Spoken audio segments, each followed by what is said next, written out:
नमस्कार जय जगन्नाथ मु आलोक आपण मानकु स्वागत करुच्ची मो चैनल को। आज मु आपण मानक पई नेकी आसी ग्रीन मटर पराठा रेसिपी जोटा कि आपण माने किछि टिप्स आउ ट्रिक सहित घरे अति सहज रे बनै परिबे।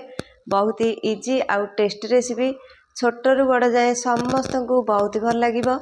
रेसिपी देखिबा पूर्व आपण माने जदि मो चैनल को सब्सक्राइब करना प्लीज प्रथमे सब्सक्राइब करनियंतु जहाँ फल कि मो भिडियोर नुआ नुआ नोटिफिकेशन आपण पाखु जल्दी पळेबो।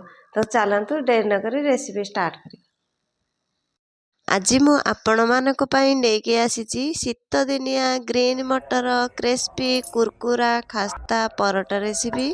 एटा देखा जाउची जेमिति खाइबा को भी सेमिति काहेकि ना एटा में ग्रीन मटर रे स्टफिंग देइचे छोटरू बड़ जाए समस्त को बहुत ही भल लागिबो। चलतु जानि नेबा कोन कोन सामग्री दरकार हेबो। ग्रीन मटर परोटा बनैबा पई प्रथमे आमे अट्टा को चकटी की रेडी करिक रखितबा। अट्टा चकटिबा पई एठी मु गोटे बाउल नेची सेथिरे 2 कप अट्टा पकै नउची। 2 कप अट्टा माने 400 ग्राम पाखा पाखी आपण का इच्छा आपण कम बेसी नै परिबे। तापरे एइथिरे 3 चमच बेसन पकै नउची। बेसन पकैकी जदि आमे परोटा बनैबा बहुत बढ़िया टेस्ट लागिबो। रे स्वाद अनुसार लूण गोटे चमच पकै नउची। तापरे घी 2 चमच पकै नउची। घी पकैले क्रिस्पी आउ खास्ता हबो टेस्ट भी लागिबो।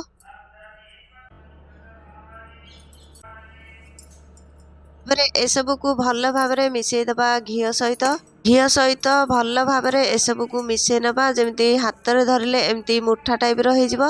एबे तो शीत दिन चलीची मार्केट रे मटर किलो 20-30 टका को मिल जाए तार तो फायदा नबा पड़िबो ना। देखु ए सब को भल भाबरे मिसै देछि हाथ रे मुठा हला पर्यंत एमिति मिसै नेबे। एथिरे टिके टिके पानी देकी गोटे सॉफ्ट डो बनैबा।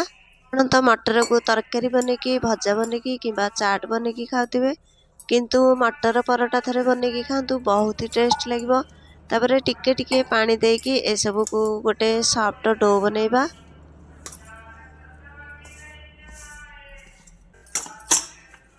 देखो अट्टा डो आमर एबे रेडी हे गेला। बेसी पानी नै कि बेसी काठुआ नै पूरा सॉफ्ट भाबरे भल भाबरे हेची। तापरे आकु 10 मिनिट एमती कवर देकी घोड़े देबा जेमती भल भाबरे सॉफ्ट हे जिवो। तापरे एबे चलंतु नेक्स्ट प्रोसेस को। तापरे आमे परोटा पई स्टफिंग बनैबा। सेबाई गोटे कप मटर को चोपा छड़े की भल भाबरे धोई की छाणी की रखिची। चलंतु आकु टिके आमे सिझै नबा। मटर को सिझैबा पई एठी मु गैस को ऑन करके गोटे कढ़ाई बसैची। कढ़ाई एबे गरम हो गेलानी सेतिरे 2-3 चमच रिफाइन तेल पकै नउची। एबे गरम हो गेलानी फुटण पई जीरा गोटे चमच पकै नउची।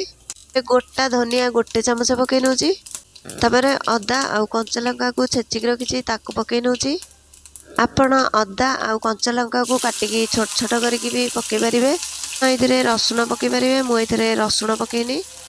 तापरे आकु तेल रे टिके एमती फ्राई करनबा जेमिति कंचा लंका आउ अदार कच्चा फ्लेवर पळेबो। आउ कंचा लंका को छोट छोट करके काटिकी तेल रे एमती फ्राई करके मटर सहित जदि ग्राइंड करिबा किछि किछि गोटा रहि जाउची सेति भाई मु छेचिक नेची। तो गोटे मिनिट जाए आकु फ्राई करनेले तापरे अदा आउ कंचा लंकार कच्चा फ्लेवर पळेला। ग्रीन मटर को पकै नउची।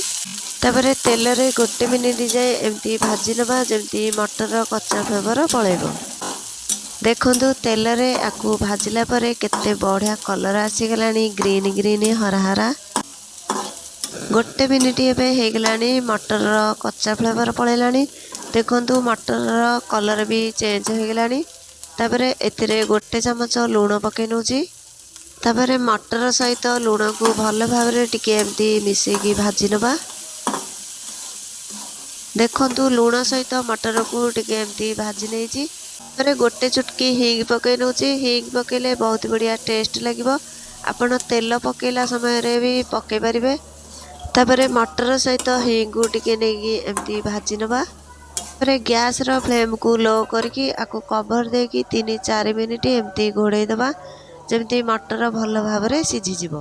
देखंतु 3-4 मिनिट एबे हे गलानी कवर को बाहर कर दोची। तापरे आकु टिके एमती भाजी नबा। तापरे एटा सिझिची कि नै चलंतु चेक करनबा। ଦେଖନ୍ତୁ ଏଇଟା ପୁରା ଭଲ ଭାବରେ ସିଝି ଯାଇଛି। ଏଥିରେ ମସଲା ପକେଇ ନେବା। ମସଲାରେ ଏଇଠି ମୁଁ ଅଧା ଚାମଚ ରାଗବାଲା ଲଙ୍କା ପାଉଡର ପକେଇ ନେଉଛି, ଜିରା ପାଉଡର ଅଧା ଚାମଚ ପକେଇ ନେଉଛି, ଧନିଆ ପାଉଡର ଅଧା ଚାମଚ ପକେଇ ନେଉଛି, ହଳଦୀ ପାଉଡର ଅଧା ଚାମଚ ପକେଇ ନେଉଛି, ଗରମ ମସଲା ଅଧା ଚାମଚ ପକେଇ ନେଉଛି। ତାପରେ ଗୋଟେ ଚାମଚ ଆମଚୁର ପାଉଡର ପକେଇ ନେଉଛି। ଆପଣଙ୍କ ପାଖରେ ଯଦି ଆମଚୁର ପାଉଡର ନଥିବ ଚାଟ ମସଲା ବି ପକେଇ ପାରିବେ। ତାପରେ ମଟର ସହିତ ମସଲାକୁ 1-2 ମିନିଟ ଯାଏ ଏମିତି ଭଲ ଭାବରେ ଭାଜି ନେବା। ତାପରେ କିଛି ଧନିଆ ପତ୍ରକୁ କାଟିକି ରଖିଥିଲି ତାକୁ ପକେଇ ନେଉଛି। ସବୁ ଜିନିଷକୁ ଏମିତି 1 ମିନିଟ ଯାଏ ଭାଜି ନେବା, ଯେମିତି ଭଲ ଭାବରେ ଟିକେ ଭାଜି ହେଇଯିବ। ଦେଖନ୍ତୁ ସବୁ ଜିନିଷକୁ ଭଲ ଭାବରେ ଟିକେ ଏମିତି ଭାଜି ଦେଇଛି। ଷ୍ଟଫିଂ ପାଇଁ ଆମର ମସଲା ରେଡି ହେଇଗଲା। ଗ୍ୟାସକୁ ବନ୍ଦ କରିକି ଆକୁ କିଛି ସମୟ ଥଣ୍ଡା ହେବାକୁ ଛାଡ଼ିଦେବା। ତାପରେ ଆକୁ ଗ୍ରାଇଣ୍ଡ କରିନେବା। ଗ୍ରାଇଣ୍ଡ କରିବା ପାଇଁ ଏଇଠି ଗୋଟେ ବ୍ଲେଣ୍ଡର ଜାର୍ ନେଇଛି। ସବୁ ମସଲା ଏବେ ଟିକେ ଥଣ୍ଡା ହେଇଗଲାଣି। ତାପରେ ଏସବୁକୁ ଜାରରେ ପକେଇକି ଗ୍ରାଇଣ୍ଡ କରିନେବା।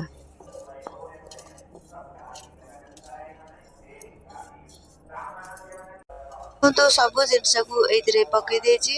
କଭର ଦେଇକି ଆକୁ ଭଲ ଭାବରେ ଗ୍ରାଇଣ୍ଡ କରିନେବା। ଦେଖନ୍ତୁ ସବୁ ଜିନିଷକୁ ଭଲ ଭାବରେ ଗ୍ରାଇଣ୍ଡ କରିଦେଇଛି। ସ୍ପୁନରେ ବାହାର କରିକି ଦେଖଉଛି। ଦେଖନ୍ତୁ କେତେ ଭଲ ଭାବରେ ଗ୍ରାଇଣ୍ଡ ହେଇଯାଇଛି। ତାପରେ ଆକୁ ଗୋଟେ ପ୍ଲେଟକୁ ବାହାର କରିନେବା। ଦେଖନ୍ତୁ ମଟରକୁ କେତେ ଭଲ ଭାବରେ ଗ୍ରାଇଣ୍ଡ କରିଦେଇଛି। ତାପରେ ପରଟାରେ ଷ୍ଟଫିଂ ଦେବା ପାଇଁ ଛୋଟ ଛୋଟ ଗୁଳା ବନେଇ ନେବା। ଦେଖନ୍ତୁ ଛୋଟ ଛୋଟ ଗୁଳା ବନେଇ ଦେଇଛି ଲଡୁ ଟାଇପର। ଆକୁ ବେଶୀ ବଡ଼ କରିବାନି, ଏମିତି ଛୋଟ ଛୋଟ ଗୋଲ ଗୋଲ କରିକି ଲଡୁ ଟାଇପର ବନେଇ ନେବା। ଆକୁ ପ୍ଲେଟର ସାଇଡରେ ରଖିକି ଏବେ ଚାଲନ୍ତୁ ସେଇ ପ୍ରୋସେସରେ ଆଉ ଗୋଟେ ବନେଇ ନେବା।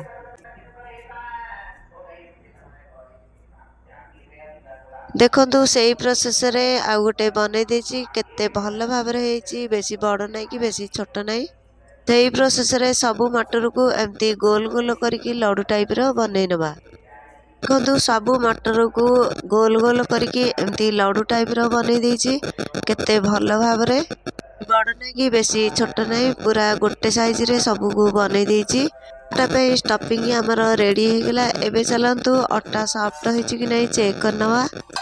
ଦେଖନ୍ତୁ ଅଟା ଟିକେ ଏମିତି ସଫ୍ଟ ହେଇଯାଇଛି। ପୁଣି ଆଉ ଟିକେ ଆକୁ ଚକଟି ନେବା, ଯେମିତି ଭଲ ଭାବରେ ସଫ୍ଟ ହେଇଯିବ। ଦେଖନ୍ତୁ ଚକଟିକି ପୁରା ଭଲ ଭାବରେ ସ୍ମୁଥ ହେଇଯାଇଛି। ଯଦି ଅଟା ଡୋକୁ ଡାଇରେକ୍ଟ ଧରିକି ଗୋଲ ଗୋଲ କରିବା ହାତରେ ଲାଗିବ, ସେଥିପାଇଁ ଅଟା ଚୁନା ଟିକେ ଲଗେଇକି ଏମିତି ଗୋଲ ଗୋଲ କରିନେବା। ଦେଖନ୍ତୁ ରୁଟି ଗୁଳାଠୁ ଟିକେ ବଡ଼ ସାଇଜରେ କରିକି ନେଇଛି, କାହିଁକିନା ଏଇଥିରେ ଆମେ ଷ୍ଟଫିଂ ଦେବା। ଛୋଟ ଗୁଳା କରିବା, ବେଲିଲା ସମୟରେ ଏଇଟା ଟିକେ ପତଳା ହେଇଯିବ, ଷ୍ଟଫିଂ ସବୁ ବାହାରି ପଡ଼ିବ। ଦେଖନ୍ତୁ ଆକୁ ଗୋଲ ଗୋଲ କରିଦେଇଛି। ତାପରେ ଆକୁ ଅଟା ଚୁନାରେ ଗୋଳେଇ ନେବା। ତାପରେ ଆକୁ ବେଲି ନେବା। ବେଶୀ ପୁରା ଦବେଇକି ଆକୁ ବେଲିବାନି, ଧୀରେ ଧୀରେ ଆକୁ ବେଲିବା ଏପଟ ସେପଟ କରିକି।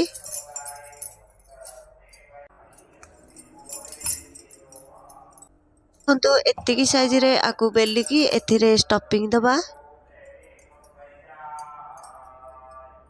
ଷ୍ଟଫିଂ ମଝିରେ ଦେଇକି ଏମିତି ବେଲଣା ଉପରେ ରଖିକି ଏମିତି ହାତରେ ଟିକେ ଏମିତି ଦବେଇ ଦେବା। ତାପରେ ମୋମୋ ତିଆରି କରିଲା ପରେ ହାତରେ ଏମିତି ଧରିନେବା। ଚାରିପଟକୁ ଏମିତି ଘୁରେଇ ଘୁରେଇକି ତାକୁ ଧରିନେବା। ତାପରେ ଧରିକି ମଝିରୁ ଏମିତି ଟିକେ ତାକୁ ମୋଡ଼ିଦେବା। ମୋଡ଼ିକି ମଝିରୁ ଯେତିକି ବଳିବ ତାକୁ ବାହାର କରିକି ରଖିଦେବା। ପୁଣି ଥରେ ବନେଇଲେ ସେଇଥିରେ ୟୁଜ୍ କରିଦେବା। ଦେଖନ୍ତୁ ମଝିରେ ଷ୍ଟଫିଂ ଭଲ ଭାବରେ ରହିଗଲା।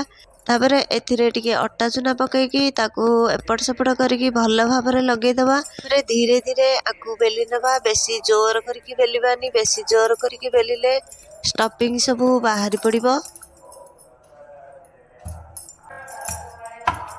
ରୁଟି ସାଇଜରେ ଆମେ ବେଲି ନେବା, ବେଶୀ ପତଳା କରିବାନି, ବେଶୀ ପତଳା କଲେ ଷ୍ଟଫିଂ ସବୁ ବାହାରି ପଡ଼ିବ।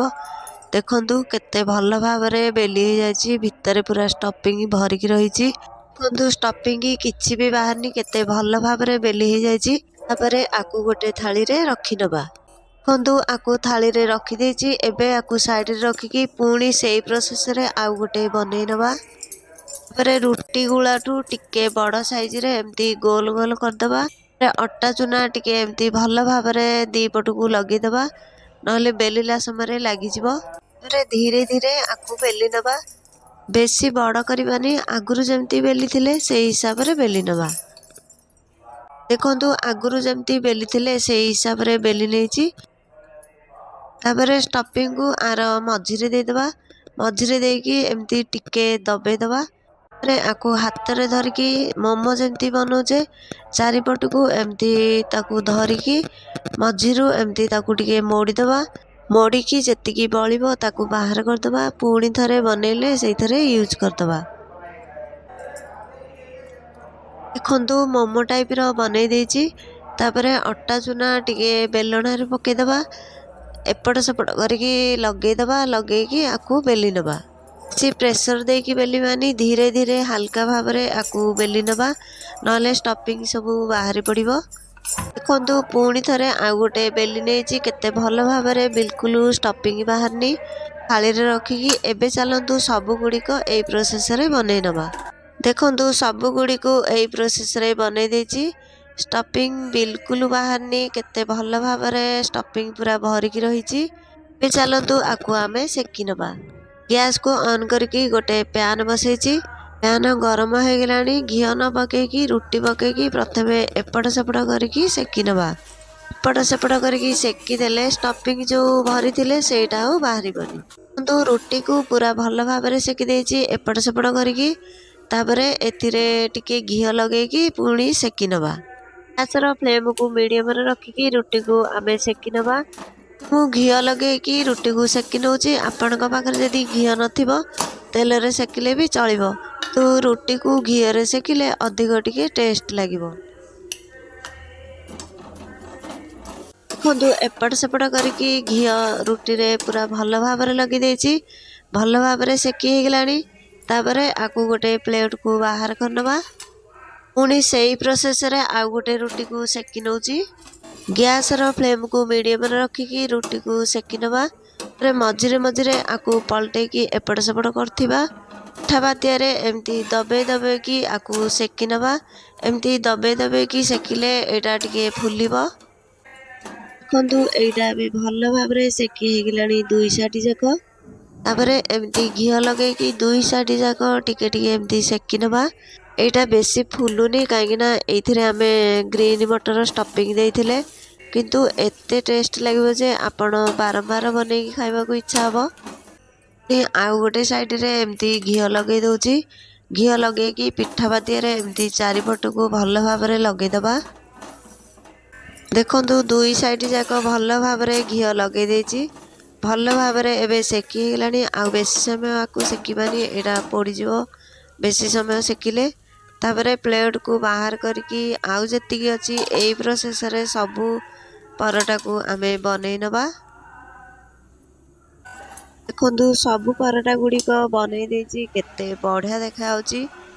ये देखंतु सुपर टेस्टी हेल्दी क्रिस्पी खास्ता ग्रीन मटर परोटा आमर रेडी हो गला। केते गुड़िए परोटा हो गला। देखंतु किछि भी स्टफिंग बाहर को बाहरनी, केते भल भाबरे हेची। एटा केते बढ़िया देखा जाउची। एबे चलंतु आकु गरम गरम गोटे प्लेट को सर्व करनवा। गोटे आनिकी देखौची, देखंतु एटा केते भल भाबरे सेकी हेची। स्टफिंग बिल्कुल बाहरनी, देखा जाउची जेमिति खाइबाकू भी सेमिति बहुत ही टेस्ट लागिबो। काहेकि ना एटा आमे मटर रे बनैचे। एथरो गोटे काटिकी देखौची, देखंतु भितर केमति स्टफिंग अछि। देखंतु स्टफिंग केते भल भाबरे अछि, पूरा चारिपटकू समान भाबरे। देखंतु केते भल भाबरे पूरा मटर चारिपटकू खेळे हेकी रहिछि। गोटे तो आमे पिज्जा कटरे काटि नेले, आउ गोटे हाथ रे छिंडेकी देखि नबा एटा केते स्मूथ होइछि। देखंतु एटा केते भल भाबरे स्मूथ होइछि, हाथ रे केते जल्दी छिंडी जाउछि। आपण आकु दही तड़का तरकारी चटनी सहित खाई परिबे, बहुत ही टेस्ट लागिबो। एइटा आमे मटर रे स्टफिंग देइछे, सेति पई छोट रु बड़ जाय समस्त को बहुत ही पसंद आसीबो। आशा करूची ए रेसिपीटी आपण मानकु निश्चित भल लागिथिबो। जदि भल लागिछि लाइक करंतु, आपणक फ्रेंड आ रिलेटिव सहित शेयर करंतु। तो मु एबे रहूची, नमस्कार, जय जगन्नाथ। पुणी देखाबो नेक्स्ट रेसिपी रे।